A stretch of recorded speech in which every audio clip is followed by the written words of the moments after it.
Was Sonic the Hedgehog 2 better than the first? Was Morbius worth seeing in theaters? And have you ever had a chocolate Payday Bar? Well, I talk about all that and more on this episode of the Toddcast.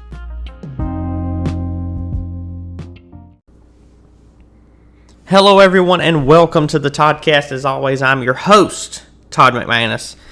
And it is another sunny day here in good old northeast Louisiana. Of course, it was storming the past couple days. It was 80 mile an hour wind or whatever. They're like, oh, there's a tornado around here somewhere. And I was like, oh, well, I didn't see a tornado. And I know it tore up some places over in Ruston.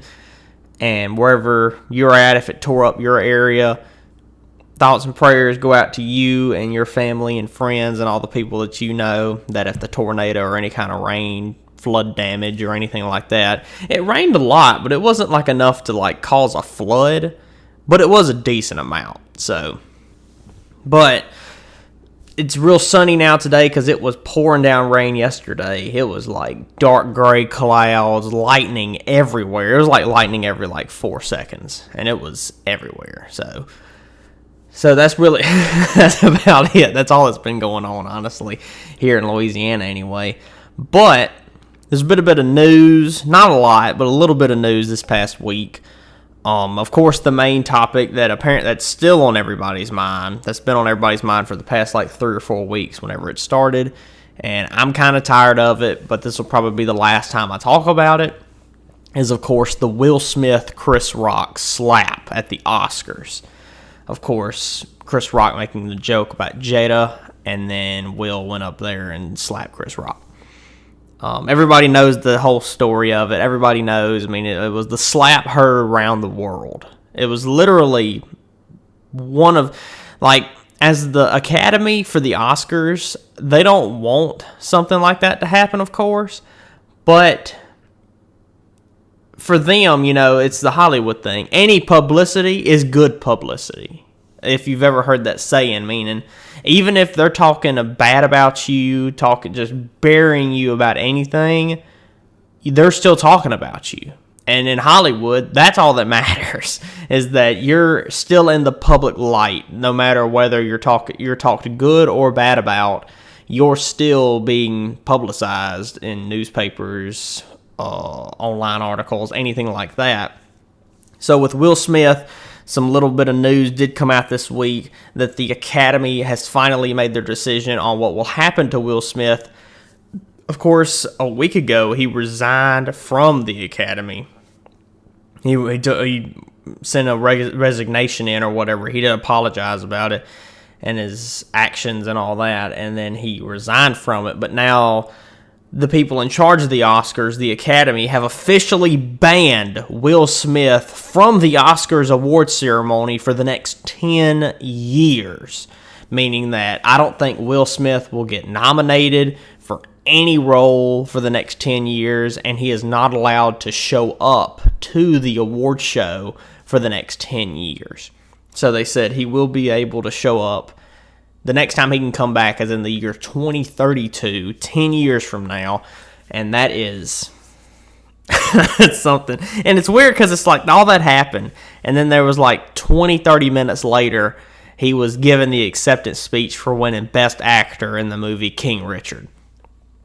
Now, that movie might have been good, but ever since the slap happened, his movies and shows and everything he was supposed to be a part of or produce or be in have all been just going downhill. Like I talked about a couple weeks ago, the sequel to I Am Legend, they were going to make an I Am Legend 2 with Will Smith returning and with Michael B. Jordan. Apparently, I think they're looking at if they can go ahead with that movie without Will Smith. And like, I like Will Smith. I think he's a funny guy. He seems like a nice, cool dude. But all this with Jada, just, I don't know. I don't know who's to blame. A lot of people say that, some people said it was Will's fault that he did that. Some people say that it's because of their relationship. Him and Jada have had a weird kind of toxic type relationship the past couple of years. I don't want to say too much because Will Smith will bust up in here and slap me right upside the face. I can see him running down the road coming here now, so I got to hurry up and be quick with this. But I'm not poking fingers and blaming anybody about this. That he did overreact, and he shouldn't have, and that's all I really am going to say about it. I mean, it kind of sucks that he was banned for 10 years because, 10 years from now, or at least another year, people will forget about this. It becomes old, a lot of people just get tired of talking about it. And then the news articles all over the internet are just scratching and clawing at their last little bit of information they can try to get and try to stretch out news articles as long as they can, and still trying to get Chris Rock on his opinion and what he thinks about it and what was going through his mind during him being slapped by Will Smith. Like, what was he thinking of while this is happening?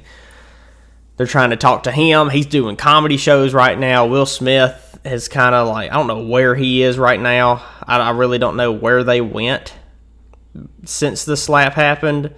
But I guess they went home. I don't really know. Like, I'm surprised they haven't tried to, talk to their kids, like Jaden Smith or their daughter. So, I don't know. I'm over it. I just wanted to say that because that's kind of a big deal that Will Smith has now been banned from the Oscar for the next 10 years. And he did win Best Actor for King Richard, so I'm glad he did finally get a Best Actor award. But because of what happened, he's not going to show up until 2032. So yeah. So if they make a good movie by then, and all this will blow over soon, we're going to be talking, the next big thing right now, which I guess I can go ahead and talk about this then.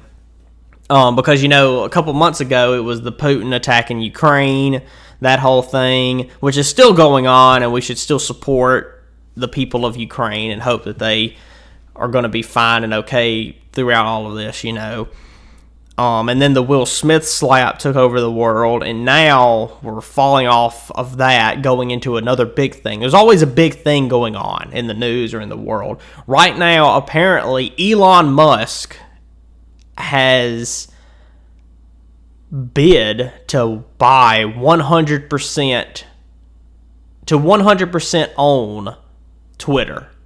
And it's weird because he's doing it for free speech, of course, and you can get into some political aspects about that. You have, I'm not going to get too much into it, of course, because it dives into the political stuff about, what Twitter believes. You have the right to free speech in the Declaration. Is it in the Declaration of Independence? No, it's the Constitution. Anyway, it's one of them. You have the right to, it's your rights. You have the right to free speech, meaning you can say anything you want to, good or bad, but you still have the right to say anything you want. And Twitter, apparently, is that no matter what you say, it's depending on what Twitter decides that you say is right, that they'll show to everybody else. So you can say whatever you want on there, and it's supposed to be able to be seen by everybody, and then depending on if it's a good or bad thing, that's when the people of the other Twitter accounts will be like, oh, this is not good, this should be put away, or whatever like that. But more recently, of course, Twitter has been flagging stuff and taking stuff down and taking different posts down of what they think that Twitter corporate thinks that should be on their app and not on their app. And that's where the free speech comes in, of that it should be available for everyone to see. Of course, there is a whole political side to this conversation that I'm talking about, and I'm not going to get into that. But that's kind of what Elon Musk is diving into, because Elon sees that, and he knows that because he's a very active Twitter user. I don't get on Twitter a lot, but I do follow Elon Musk on Twitter. And he was the largest, what was it? He was the largest share owner of Twitter.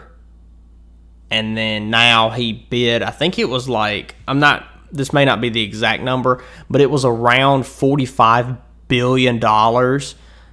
Therefore, Elon Musk bid that amount of money so he could buy and own Twitter. And then what he wants to do with it, basically, with Twitter, is that he wants to do that free speech thing, meaning that he will be like, okay, post whatever you want, as long as it's not like hate speech or nothing like that, which that is free speech. No matter what you say, like me talking right now about whatever I want, I have the right to say whatever I want, but it depends on what exactly words you say and who are you talking about and what you're talking about is when it comes down to the moral and morally correct and ethically correct and all this kind of stuff that dives and that interweaves in free speech for a lot of people that, oh, well, you have the right to say this, but just because you have the right to do it doesn't mean you should. That's what the actual continuity of it, about the free speech, that's what it is, So that's what Elon Musk is currently doing. That's the kind of big thing right now, along with the Russia-Ukraine war, I guess, is what that is. But yeah, so Elon... I'm all for Elon. Is a guy that I like. I've never talked to him, of course. I would love to talk to him. I know he probably listens to this, and if I was able to interview him, that would be awesome. But Elon Musk is one of those guys where it's like, he's not a trendsetter, but when it said that he bought Twitter stock went up 54%. He can literally just tweet out anything about any company, and if he says something good about it, their stock rises an abnormal amount. Like when he talked about there was a cryptocurrency called Dogecoin, which is like Bitcoin, but it's called Dogecoin. He talked about it constantly, and it shot up exponentially. So it's like he's the reason a lot of this stuff is happening right now. Or like with him doing the Twitter thing that he has to pay. He made himself pay more money because he talked about owning the stock. The stock went up 54%, and now he's trying to buy it for like $45 or $46 billion. So he wouldn't have to pay that much money if he didn't talk about it. But I think Elon is he's a man of the people, and he will do right by it. If he buys Twitter, I think he will do right by all of us. Anybody who has Twitter accounts and anything else. There are a lot of people that don't have a Twitter, it was only like 2 or 3 years ago when I first got a Twitter, and I didn't use it for like a year or two. Like, I've barely used Twitter. I don't post. I've posted probably like 4 or 5 times on there, maybe more than that. But I don't post a lot. Like, I might retweet something or like some stuff. Usually I go on there to see if there's anything new about like gaming news or Marvel or Star Wars or something like that. That's what I usually do because I know a lot of news sites and places use Twitter more than anything else because my main source is like Instagram and then sometimes Facebook.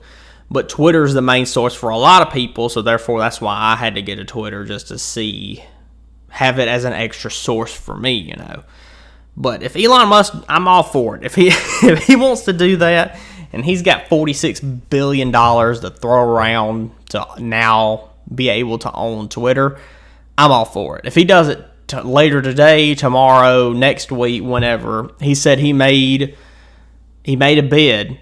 And so we'll see what happens with that. So if he does it, that'd be pretty cool, Also, going into a little bit of some gaming news real quick. Not a lot has come out with the gaming news, but this past week it was officially announced that there will be a new Tomb Raider game coming soon, coming probably later this year to the beginning of next year. Of course, Tomb Raider games being about Lara Croft, or Lara Croft. I think it's Lara Croft is how you pronounce her name.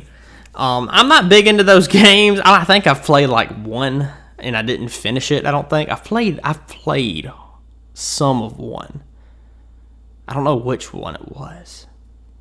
I mean, everybody knows about, like, Lara Croft and all that, But, if you're interested in the Tomb Raider games, there's a new one coming soon at some point, so you can look that up. It's definitely, I saw it with IGN, but the new Tomb Raider game, I mean, it's probably going to be fun. I mean, Tomb Raider games, they say they're like just another, it's like Uncharted, but it's a girl. I don't know what's different about it, honestly.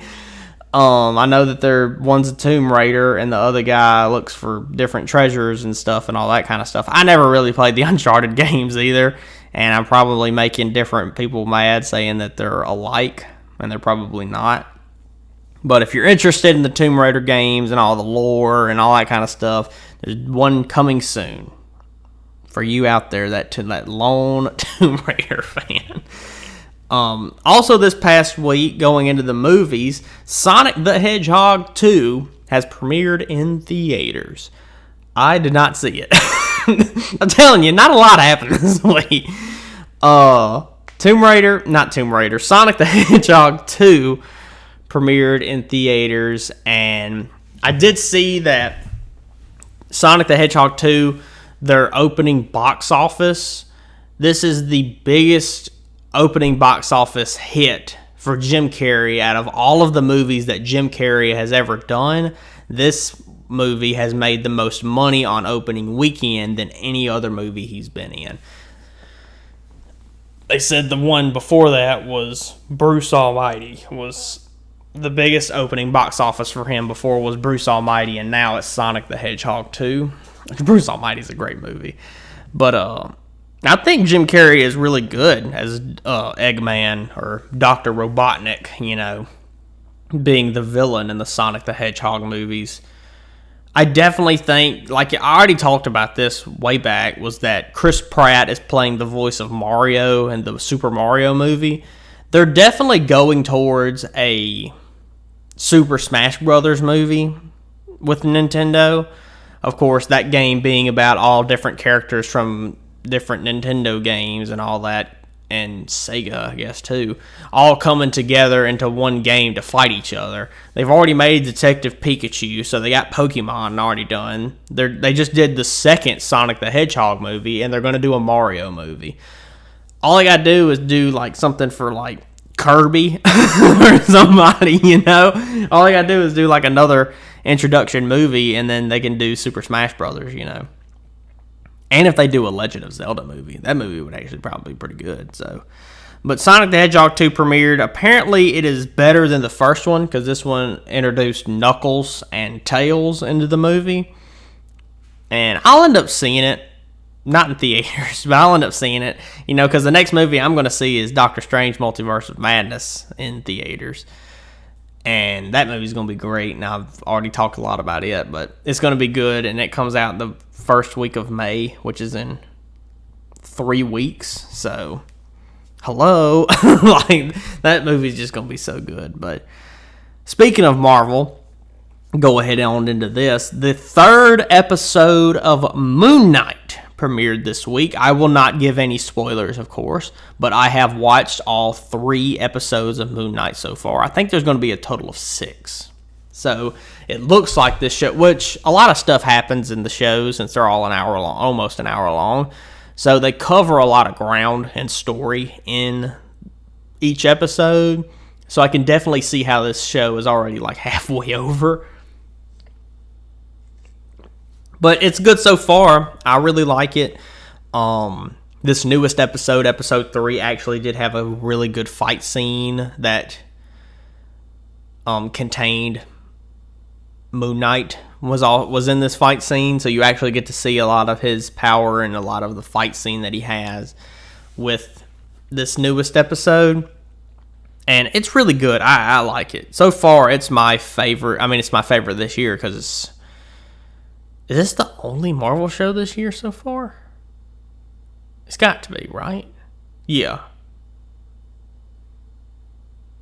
Is it? Yeah. Was there one at the beginning of the year?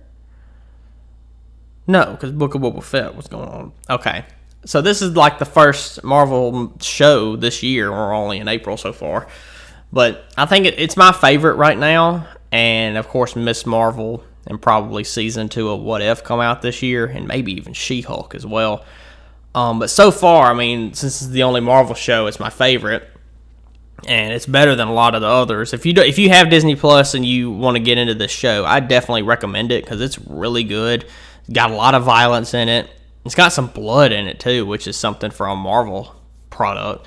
But it's really good, and if you like those like not secret agent, but like it's kind of secret agency and like an action type vibe to it, but also he's got like the problem of switching between the two. And if you watch it, you'll understand what I'm saying.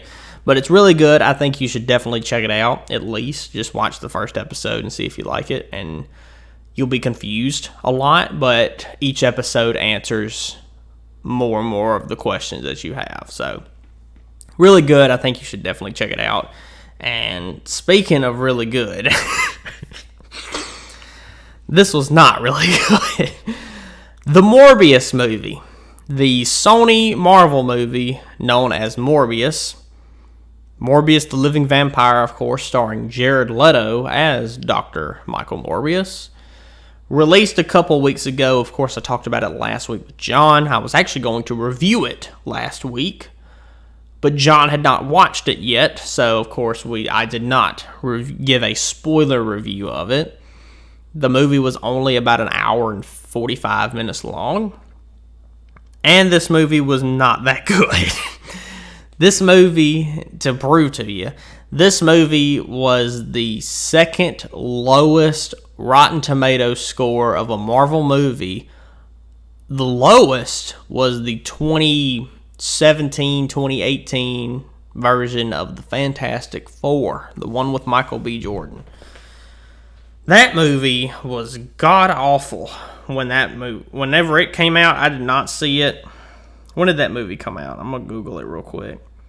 The Fantastic Four movie, that was in 2015. That was how long ago it was. 7 years ago. It got a whopping 9% on Rotten Tomatoes. And of course, if you don't know, Rotten Tomatoes goes all the way up to 100. From 0 to 100, they gave it a 9. So, Morbius is very close at like 15 or something. I didn't never look at it yet. But, which Morbius has a higher fan review, because to me, Morbius can be a fun movie to watch. It's not like there's different versions of a bad movie. There's a funny bad movie, like it's so bad that you can just laugh at it and it's funny. This is not that. This is just, there's way too much CGI. I'm going to go ahead and get into it. So spoilers if you haven't seen Morbius. So I'm going to go ahead and talk about spoilers with Morbius. Here we go. So this movie, I thought it was decent. It wasn't bad, but it also was not good. It was very middle of the road for me. It was a shorter movie, being an hour and 45 minutes, because I'm used to everything being 2 hours long or longer now. The very best part of this movie was literally like the last 2 minutes of the movie, being they had 2 mid-credit scenes, no end credit. But they had 2 mid-credit scenes. And I'm going to go ahead and talk about that. Excuse me. I'll talk about them because those are the best parts and spoilers. The first mid-credit scene, the scene of it, was that they were outside and then the big purple crack come across the sky. And it was the multiverse. It was what was happening in Spider-Man No Way Home. And then it went to a jail cell and it was empty. Nobody was in it. And then all of a sudden, Michael Keaton's Vulture, who was the villain in Spider-Man Homecoming, the first Tom Holland Spider-Man movie, he appeared. And now he's in the Morbius universe. So they let him out because he was just in prison for no reason. And that was that. And then the second mid-credit scene was that Morbius was driving a car. Was he? Yeah, he was driving a car out into like this desert outside of the city area, and he got out, and then somebody was coming at him, and it was Michael Keaton's Vulture in the Vulture suit, and he flew at him, and he stopped, and I think did he take his helmet off? I don't think he took his helmet off, but they started talking to each other, And Michael Keaton was like, "Oh, I'm glad you could meet with me, Dr. Morbius." And Morbius was like, "What's this about?" And then Vulture basically said, "I think we should." He said all this was Spider-Man's fault, and we should basically just the Cliff Notes version. All of this was Spider-Man's fault, and we should make a group. So I think he's trying to make his own Sinister Six type group. We still do not really know what universe this takes place in, because it's very much apparent. They did not confirm it, but I think the Morbius universe is in the Venom movies. The reasoning is because, one, at the very beginning, Tyrese Gibson, who plays a police officer, he's also in the Fast and Furious movies, he said something. They had a conversation, and he said something that, "Oh, this is almost as bad as that thing in San Francisco." Well, in the Venom movies, Tom Hardy's Venom was in San Francisco. So this has to take place in that universe, but we don't know if there is a Spider-Man in this universe. We don't know. It can't be Tobey Maguire's. It's got to be Andrew Garfield's Spider-Man. And to me, that's what makes the most sense, is that it would be Andrew Garfield's Spider-Man is the Spider-Man for this universe, so we could have Tom Hardy's Venom, Andrew Garfield's Spider-Man, Morbius, and the Vulture, and then anybody else that's in this universe. Like Electro. Jamie Foxx is Electro, but he got cured. And then the Lizard, who was the Doctor, from the first Amazing Spider-Man movie. And he was in Spider-Man No Way Home as well. But if they can... They asked like the director or somebody who was in charge of the Morbius movie, and he was like, "If I tell y'all, Marvel would come for me," or something like that. So it's like he's not allowed to say who it is yet. So it's got to be in either Tobey Maguire Spider-Man or Andrew Garfield Spider-Man, because it's not in Tom Holland, isn't it? Because Tom Holland Spider-Man is still in the MCU universe. So therefore. But there was of course, the very end of No Way Home, there was a little piece of Venom that was left behind in the Tom Holland Spider-Man universe. So we will have a Venom symbiote now introduced into the MCU. And then, of course, you can go into all the theories and everything with the purple crack in the sky. You can see characters trying to come through that big purple crack in the sky, and you could see the outline of the characters, and like Rhino was one of them, and Kraven the Hunter, and there's so many other characters, and there's other Sony Marvel characters that are getting their own movies in the next year or two. Like there is a Kraven the Hunter movie that is going to happen, and he is a Spider-Man villain. There's a lot of stuff that's going to be happening soon. And like Sony is trying to build their own Sinister Six in the Marvel universe, while having it being all their Marvel movies are now being connected into the MCU Marvel movies that Disney is making. So it's like there's a lot of stuff. There's a lot of moving parts to this machine that really that half works. So there's a lot of stuff that's happening. Overall, the movie itself was not that good. Like I said, the whole movie is just introducing his character. It literally, the way like this movie had to have been pitched this way, the way I can explain it to you is that they made a movie that wasn't that good, but it's like that they had to make it just to introduce his character for something to happen in the future, because this was not good. But I don't know. It's not very good. Like I said last week, I mean, I would give it like a 6 out of 10. Like it's a enjoyable movie to watch at home, just to see the fight scenes because they were kind of cool. But it's not really that good of a movie. But if you want to watch it, you can go check it out. Like I have no grudge against you going to see the movie. I think it is a movie that is kind of required if you want to keep track with all the Marvel hoopla and everything.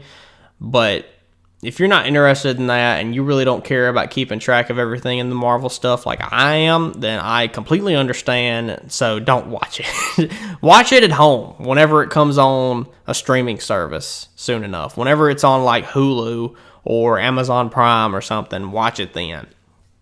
But I don't recommend going to see it. Just Google Morbius mid-credit scenes. That's all you need to watch. Literally, none of the whole movie before that doesn't even matter. None of it matters. It's just if you want to see his character, how he went from being a doctor who was handicapped to becoming part vampire. So literally being half bat, half man, he's got the vampire disease or whatever, and learn how he has to go through that and then fight the villain at the end, and then that's all. Like, that's it. Like, there's nothing really exciting about the movie itself. So yeah, if you want to watch it, go see it, but I don't think... Just Google the mid-credit scenes, like I said, and you'll be good. That's all you need to see. You can watch the movie in another year, so it'll be on TV before you know it. So, yeah. So, with all that being said, it is now time for me to answer some questions. So, if you ever have a question you would like to ask me on a future episode and would like for me to answer it, because I answer all the questions honestly, so honest, with every bit of honest that I have in me, I will answer your question. All you have to do is go down below in the description of this podcast episode, whether you're on Apple Podcast or Spotify. There should be a little description under the episode. Go ahead and read. You can read that. Like, there's a little description talking about what I'm talking about this week. Down there below should be a link to my YouTube channel. Click or tap on that. It'll take you to my YouTube channel. You can go ahead and subscribe, of course. And click on one of the videos, or tap on them. And down in the comment section below that video, go ahead and comment your question. And for drink reviews and candy reviews and chip reviews and all that, you can also leave a flavor and brand of drink or whatever down there below that you would like for me to review in a future episode as well, as also leaving your question. You can leave one question, you can leave 5. I mean, you leave as many as you want to. If you want to leave 1, that's fine. If you want to leave me 10, that's also fine. Like, I will read them and see if they are good, because there are certain questions that I have been asked since starting this. There have been questions that were always kind of like, I don't think I should talk about that, you know? But if you ever have a good question you would like for me to answer, like a would you rather question or any question like that, go ahead and comment that down below. And I've got 2 questions right here, so thank you for asking these questions to me, and we're just going to go ahead and dive into them. So the first question is actually a this or that type of question, where I'm presented 2 options and I got to pick one. So the question is, hard or soft shell tacos? That's a very interesting question. Can you even call it a soft shell taco? Because it's not even a shell. It's like a tortilla. Like, is a tortilla a shell? So if I wrap myself up in a towel, am I in a shell? I've never thought of it like that before, honestly. Like, when you think of a hard shell taco, it's hard. You know, it can break. It's a shell. Like a turtle has a shell. It's not soft. It's very rigid. An armadillo has a shell that's inside of its armor, you know.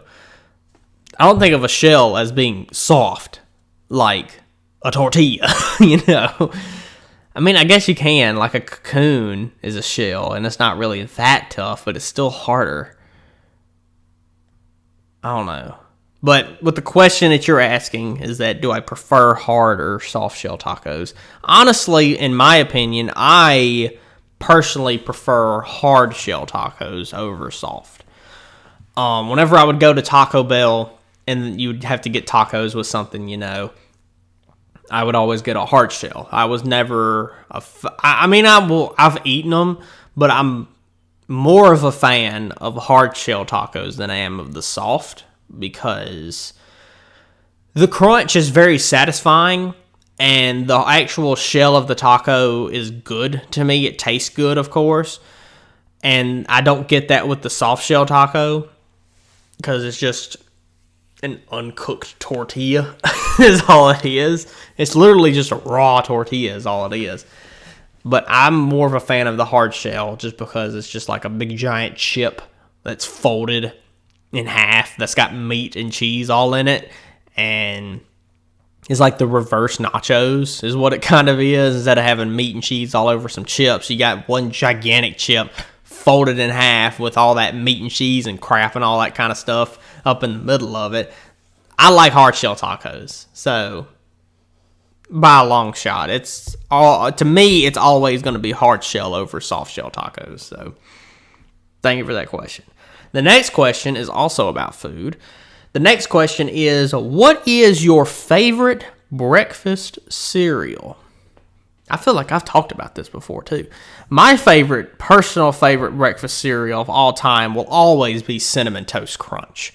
You can't beat it. There's no other cereal that you can logically explain to me that is better than Cinnamon Toast Crunch. There's no other cereal on this planet that is better than Cinnamon Toast Crunch. It is sugary, it's cinnamony, it's so good, whether you eat it with milk or just plain out of the box. Like I've eaten it. I'm not really a fan of milk, but I've eaten Cinnamon Toast Crunch straight out of the box before, and that crap is good. Like I could just eat that all day. Like it doesn't have to be a cereal. I could have Cinnamon Toast Crunch as a freaking snack because it's so good. And like, I like Lucky Charms. I like the little marshmallows. They're good, but the normal cereal out of that does not have any flavor whatsoever. The marshmallows is all that's there for you. Apple Jacks, that was a good cereal when I was a kid. I haven't had it in years, but it was good. I remember it. The Cookie Crisps, that are just the little cookies, very high in sugar, but they were pretty good because they're just literally just miniature cookies, you know? You got to be better than that. I have tried like the Frosted Mini Wheats. Those weren't really my jam. Honey Nut Cheerios, they're all right, but they're not, the best. I've had Frosted Flakes before, but out of all the, I might have to do like a cereal review later on in the next few months, I guess. And get those little bitty boxes of cereal that you would get at like a hotel or something. I have to find that. I'll have to just go raid hotels and look for little boxes of cereal that I can just take, I guess. But yeah, Cinnamon Toast Crunch is unbeaten, and it's the undisputed best cereal of all time. There's no denying it, and you can try to explain to me. I really would like someone who thinks there is a better cereal than Cinnamon Toast Crunch explain to me why their cereal is better than the Crunch. I mean, there's nothing there. You can't give me a logical explanation on why Frosted Flakes are better than Cinnamon Toast Crunch, or why Cheerios are better than Cinnamon Toast Crunch. There's no way. There's no way.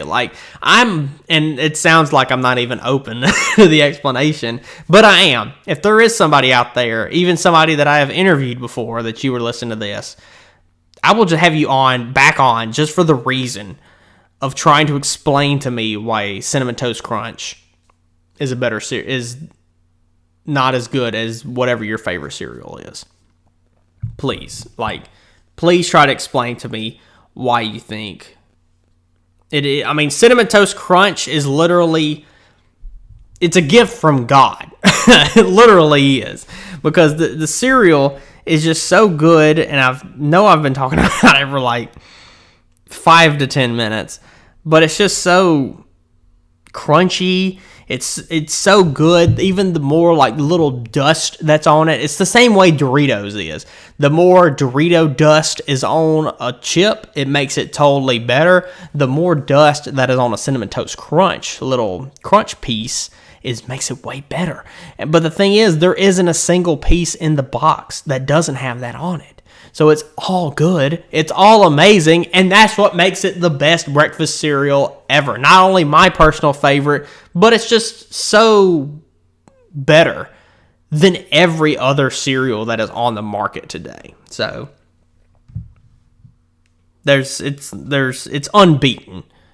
It's undisputed, and it is the world champion of cereals. So thank you for your question, and thank you for coming to my TED Talk about Cinnamon Toast Crunch. So, with all that being said, I am not reviewing cereal today. I am actually going to be reviewing 2 candy bars. That is right, these candy bars are actually the same exact thing, it's just one of them is different than the other one.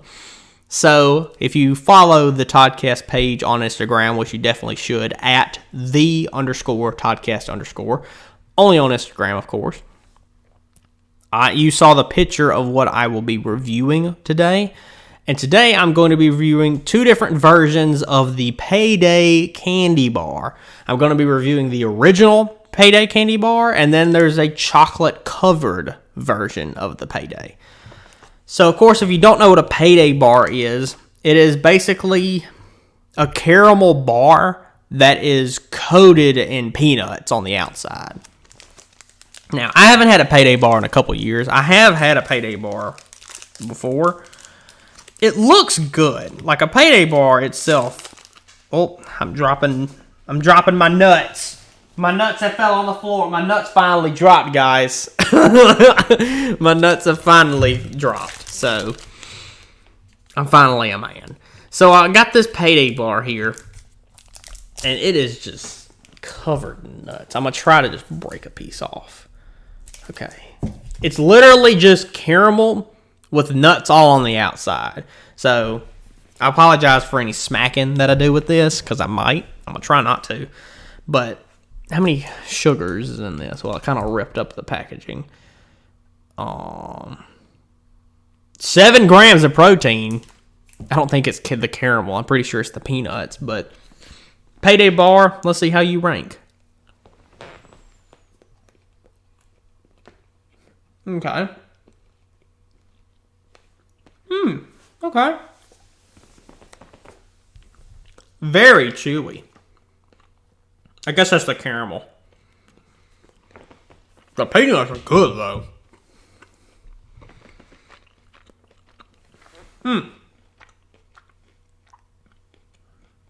If you hear me chewing, I apologize. I'm trying to stay away from the microphone.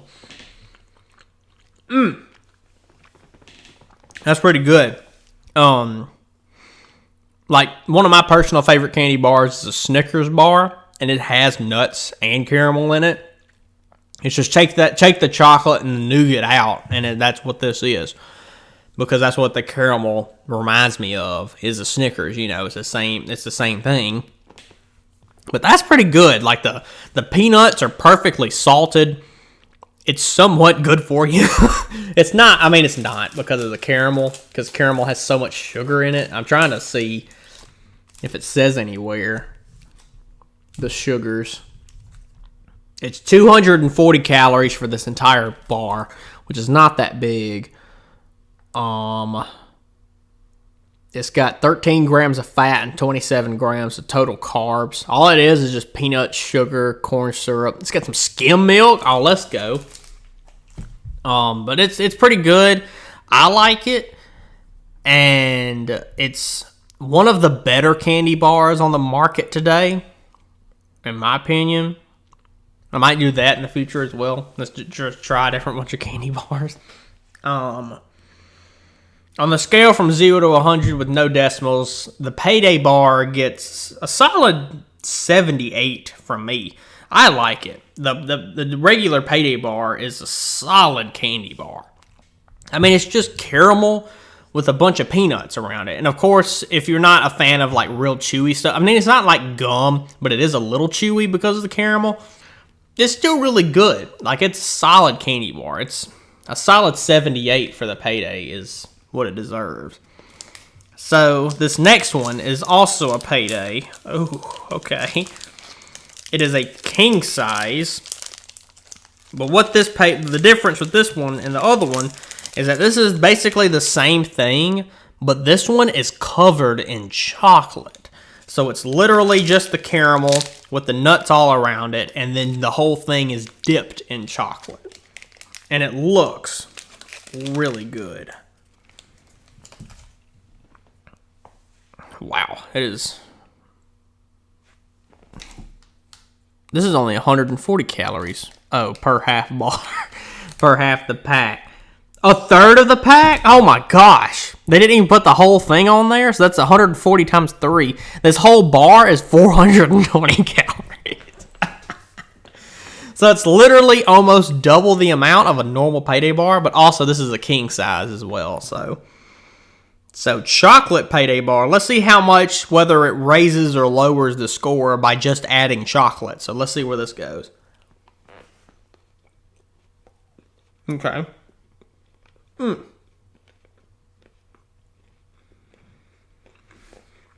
Alright. The chocolate is really good.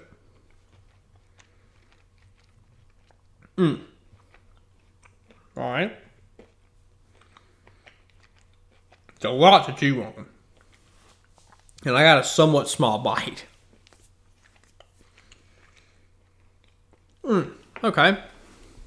No, that's the only thing about eating peanuts is that it just gets all up in your mouth. Just peanut bits. I'm going to be finding peanut bits all in my teeth for the next 2 days. That's pretty good. I really like that. It does improve on the Payday bar, but that's my opinion, only because, I mean, a chocolate bar can't, a candy bar can't be a candy bar unless it's covered in chocolate. And the normal Payday bar is really the only exception that I have. But the chocolate covered Payday is really good. It adds to it. I know I gave the normal Payday bar a 78, which is a high score for me. I'm going to give the chocolate Payday bar an 80. Only 2 points higher, because that's how much the chocolate adds to it. Is literally just not too much, but a little bit. And it doesn't overpower it, but it still gives it such a really good flavor. It's literally like, take a Snickers and take out the nougat and just add a crap ton of peanuts to it. And that's what the chocolate covered Payday is. And it's so nutty, I guess is what the word is. It's so much peanut is the thing. And I'm a fan of peanuts, but the chocolate Payday is a really good. If you go to a gas station, you'll probably find it. But the normal Payday sits at a solid 78. With the chocolate covered Payday sitting at a solid 80. That's pretty good right there. I've got to give it that, because I will definitely be eating more of both of these here in a minute. But with all that being said, if you ever want to leave a question or a food item that you would like for me to review in the future, on a future episode of the Toddcast, you can just go down to the comment sections on my YouTube channel and just comment a question, comment as many as you want, and you can comment as many flavors of a certain drink or different candy bars, different flavors. There's a lot of flavors of Kit Kat now, and there's also a lot of flavors of Pringles, so chips, candy, drinks, anything that you would like for me to review on a future episode, just comment it down below. And I think that's going to do it for this episode. As always, please rate and subscribe. And if you're listening over on YouTube, please like, comment, subscribe, and click that bell to get notified when new videos are uploaded. And make sure you follow the Toddcast only on Instagram for all your updates and Toddcast needs. And tell your friends and your family to give it a listen. And thank all of you for listening to this episode. And if you want to know what's going to happen next week, well, you're just going to tune in to find out. Only on the Toddcast.